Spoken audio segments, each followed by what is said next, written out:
Hello, Assalamu alaikum and welcome back to my channel. And today is 5th episode of काला जादू और आज की कहानी का नाम है friend which and this is the first part of the story. बिना किसी देर के वीडियो को स्टार्ट करते हैं. मुझे आज भी याद है मेरी यूनिवर्सिटी का वो पहला दिन जब मैंने पहली बार उसे देखा और जिब्रान मेरा दोस्त बना. एक ऐसा दोस्त जिसे मैं सगे भाइयों से भी बढ़कर मानता था और उससे हर एक बात शेयर कर लेता था.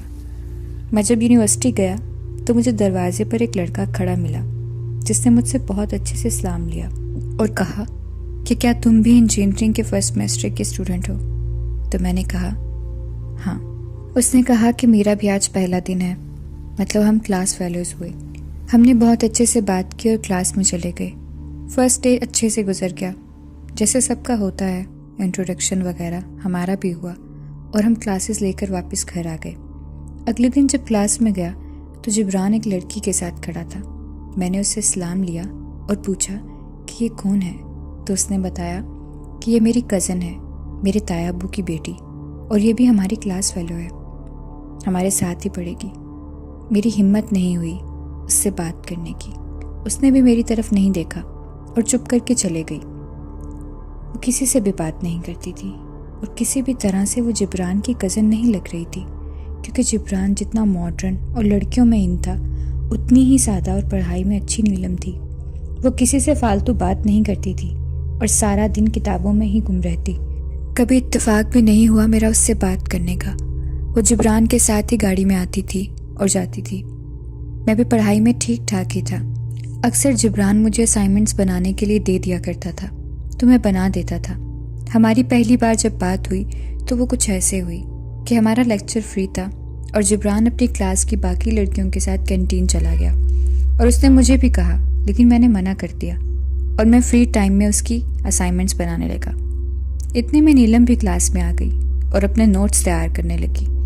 सब फ्री लेक्चर एंजॉय कर रहे थे और हम दोनों काम कर रहे थे. मुझे खबर भी ना हुई वो कब आकर मेरे पास बैठ गई और कहने लगी कि तुम ये बहुत गलत कर रहे हो.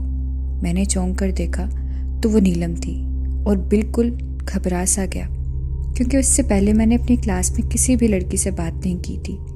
तकरीबन हमें क्लास में 6 महीने होने को आए थे.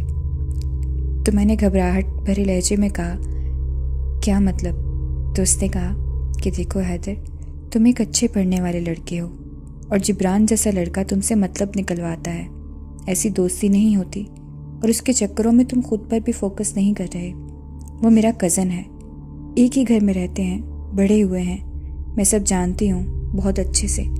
तुम प्लीज़ उसके साथ मत रहो, कम बात किया करो. आज के बाद उसका कोई काम मत करना. वो ये सब बोलकर वहाँ से चली भी गई और मैं कोई जवाब तक नहीं दे सका उसको. और मुझे यकीन ही नहीं आ रहा था कि नीलम ने मुझसे बात की, वो लड़की जिसकी क्लास में किसी ने आवाज़ तक नहीं सुनी थी. मुझे बहुत खुशी हो रही थी. दरअसल मुझे नीलम पहले दिन से ही बहुत अच्छी लगती थी, क्योंकि वो बहुत सादा और अपने काम से काम रखने वाली, पढ़ाई को बहुत संजीदा लेने वाली लड़की थी. खैर, अब मैंने उसकी बात पर गौर करना शुरू कर दिया. जिब्रान जो भी काम कहता मैं उसे मना कर देता और कोई भी काम ना करता. एक दिन मैं कैंटीन बैठा हुआ था कि नीलम आ गई और ऐसे बात करने लगी. तो मैंने कहा बैठ जाओ. हमने चाय पी और स्टडी के हवाले से बातें करने लगे. अब हमारी तकरीबन रोज़ ही किसी बहाने से बात होने लगी. मैं भी ये बात जान गया था कि वो भी मुझे पसंद करती है, मगर कभी कहेगी नहीं, ये भी मैं जानता था, क्योंकि वो बहुत सोबर किस्म की लड़की थी. खैर, वक्त गुजरता गया और जिब्रान और मेरी दोस्ती तकरीबन इख्तिताम के मोड़ पर थी. एक दिन मैं और नीलम क्लास में बैठकर असाइनमेंट बना रहे थे कि इतने में जिब्रान गुस्से में आकर कहने लगा कि तुम यहाँ नीलम के साथ क्या कर रहे हो? तुम्हारी हिम्मत कैसी हुई यहाँ बैठने की? तो नीलम ने उसे बताया कि हम पढ़ रहे हैं और तुम इस काबिल होते तो ये सब ना पूछ रहे होते. और इतना कहना था कि उसने नीलम के साथ बदतमीज़ी शुरू कर दी. मैं ये देखकर बर्दाश्त नहीं कर पा रहा था. जब मैंने उसको रोकने की कोशिश की तो वो मुझसे लड़ने लगा. हम दोनों की फ़िज़िकल फ़ाइट हो गई और बस फिर उसके बाद तकरीबन 1 हफ़्ता ना जिब्रान यूनिवर्सिटी आया ना ही नीलम. मैं बहुत परेशान हो रहा था. नीलम और जिब्रान दोनों का नंबर बन जा रहा था. पूरे 1 हफ़्ते मेरे साथ बहुत अजीब एक्टिविटीज़ स्टार्ट होने लग गई.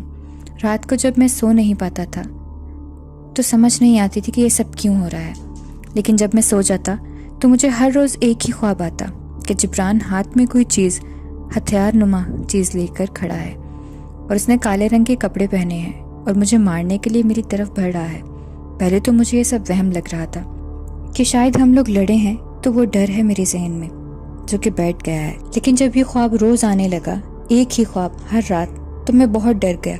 मेरे पास कोई ऐसा दोस्त भी नहीं था जिससे मैं शेयर कर सकता। खैर, एक हफ्ते के बाद वो दोनों यूनिवर्सिटी आ गए, लेकिन ना तो जिब्रान ने मुझसे कोई बात की और ना ही नीलम ने मुझे बुलाया। दोनों चुप करके मेरे पास से गुजर गए, जैसे मुझे जानते ही ना हो।